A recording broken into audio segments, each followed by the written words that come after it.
আসসালামু আলাইকুম রহমতুল্লাহ। প্রিয় দর্শক, আশা করছি সবাই আল্লাহর রহমতে ভালো আছেন। আজকে আমি খুবই গুরুত্বপূর্ণ একটি ভিডিও নিয়ে আপনাদের সামনে উপস্থিত হয়েছি। আজকে আলোচনা করব সৌদি আমেল আইডি ভিসা প্রসেসিং করতে কি কি ডকুমেন্ট লাগে, এ টু জেড আলোচনা করব। ভিডিওটি না টেনে ধৈর্য সহকারে সম্পূর্ণ ভিডিওটি দেখতে থাকুন। এর সাথে যারা আমার ইউটিউব চ্যানেলতে দেখছেন তারা চ্যানেলটি অবশ্যই সাবস্ক্রাইব করুন, এবং যারা ফেসবুক আইডি থেকে দেখছেন তারা অবশ্যই চ্যানেলটি লাইক, কমেন্ট এবং শেয়ার করতে ভুলবেন না। অনেকেরই জানা আছে সৌদি অনেক ধরনের অনেক ক্যাটাগরির ভিসা হয়ে থাকে। তার মধ্যে এক ধরনের ভিসা, কিছু ভিসা সৌদিতে ওকালা হয়ে থাকে আর কিছু ভিসা বাংলাদেশে ওকালা হয়ে থাকে। তার মধ্যে এক ধরনের ভিসা হলো আমেল আইডি ভিসা। আমেল আইডি ভিসা এটা হলো সৌদির ফ্রি ভিসার মতো এক ধরনের ছোট মুআসসাসার ভিসা যেটাকে বলা হয়। অর্থাৎ একজন কফিলের আন্ডারে 4 জন লোক কাজ করতে পারবে, 4 জন আমেল, 4 জন ওয়ার্কার কাজ করতে পারবে, এর চেয়ে বেশি কাজ করতে পারবে না। সৌদি আমেল আইডি ভিসা, এখন আমেল আইডি ভিসা তো সেই অনেক ক্যাটাগরি হয়ে থাকে এখন, যেমন আমেল তাহমিলাত, আমেল তানজিলাত, আমেল ইনশাইয়াত, আমেল খুদরা, এই ধরনের ভিসাগুলো এখন আমেল আইডি নামে পরিচিত।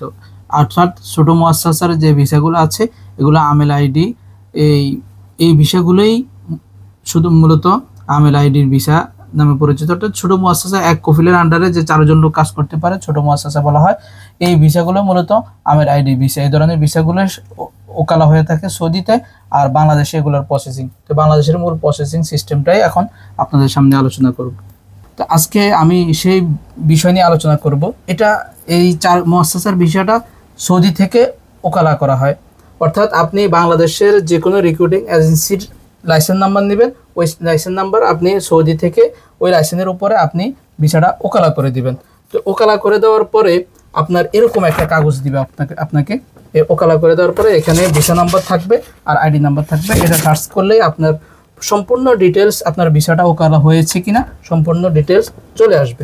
এটা হলো যখন আপনার ওকালা হয়ে যাবে তখন এরকম একটা পেপার দিবে। পেপার দেওয়ার পরে আপনি এই পেপারটা বাংলাদেশে আপনার যে লোক যাবে বা এজেন্সিতে আপনি এটা পাঠিয়ে দিবেন। পাঠিয়ে দেওয়ার পর এরপরে বাংলাদেশের প্রসেসিং সিস্টেমে কি কি লাগবে আমি আপনাদেরকে বলছি।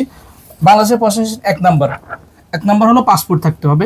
একজন আমার কাছে ভিসাটা পাঠিয়েছেন, আমি ভিসা পাঠানোর পরে এটা প্রসেসিং কমপ্লিট এবং সেই যাত্রী চলে গেছে। তো যার কারণে আমার কাছে মূল পাসপোর্ট নেই, আমি পাসপোর্ট কপি নিয়ে বলতেছি। আপনি মূল পাসপোর্ট লাগবে। পাসপোর্টের মধ্যে বয়স অবশ্যই 21-এর উপরে থাকতে হবে, 21-এর নিচে থাকলে হবে না। আমি দূর থেকে দেখাচ্ছি কারণ ইউটিউবে রেস্ট্রিকশন আছে, দূর থেকে দেখাচ্ছি। পাসপোর্ট লাগবে। পাসপোর্টের বয়স অবশ্যই 21 বছরের উপরে থাকতে হবে, 21 বছরের নিচে থাকলে হবে না। যখন ভিসাটা প্রসেসিং করা হবে তখন আপনার সর্বপ্রথম যখন ভিসাটা আপনাকে পাঠাবে, এরপর আপনার পাসপোর্ট রেডি, এরপর আপনি মেডিকেলের আগে পুলিশ ক্লিয়ারেন্স করতে দিয়ে দিবেন। এই যে এটা হলো পুলিশ ক্লিয়ারেন্স করতে দিয়ে দেবেন। পুলিশ ক্লিয়ারেন্স করতে দেওয়ার পরে আপনি মেডিকেল করতে আসবেন। মেডিকেল করতে আসার পরে আপনি সর্বপ্রথম, সৌদির মেডিকেলটা একটু হার্ড, আপনি সর্বপ্রথম টেস্ট মেডিকেল করবেন। টেস্ট মেডিকেল করার পরে আপনি দেখবেন যদি আপনার সব কিছু ঠিক আছে কিনা, ওকে আছে কিনা, শরীর ঠিক আছে কিনা। যদি ঠিক থাকে তাহলে আপনি ফাইনাল মেডিকেল করে ফেলবেন, আর যদি ঠিক না থাকে তাহলে আপনি ডাক্তারি পরামর্শ নিয়ে ইত্যাদি যা করা দরকার আপনি তা করবেন। এরপরে পুলিশ ক্লিয়ারেন্সের পরে আপনার যখন মেডিকেল ফিট হবে, আপনার মেডিকেল, এই যে মেডিকেল ফিট রিপোর্ট, মেডিকেল একটা ফিট রিপোর্ট দিবে। মেডিকেল ফিট রিপোর্ট আসার পরে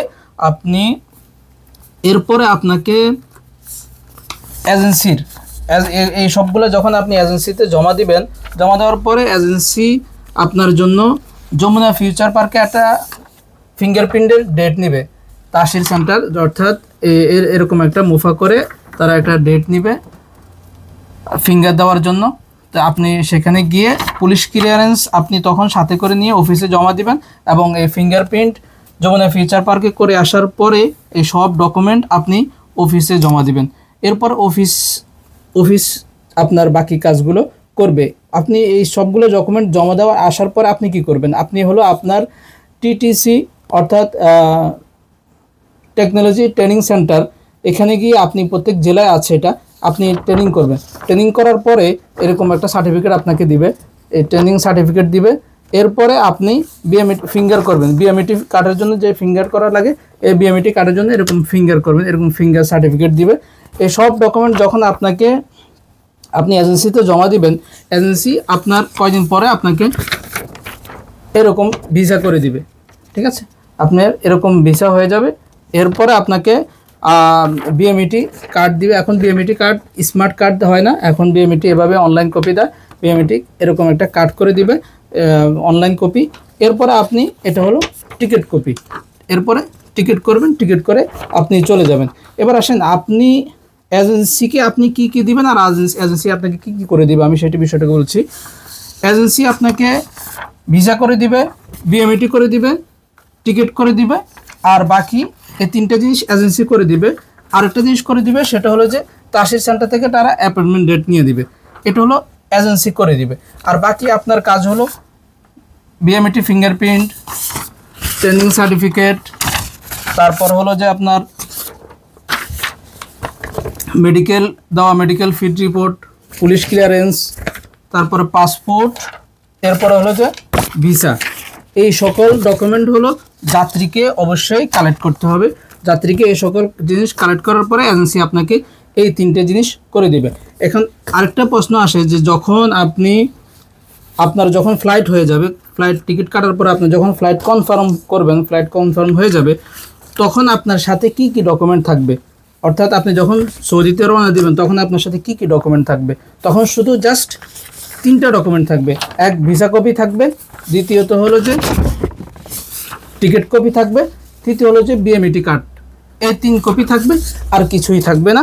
তো বাকি সব ডকুমেন্টগুলো আপনাকে এজেন্সি বা বিএমইটি অফিস, এরা বাংলাদেশ সৌদি অ্যাম্বাসি এগুলো জমা রেখে দিবে। যখন ভিসা প্রসেসিং করে তখন এজেন্সি এরা বাকিগুলো রেখে দিবে।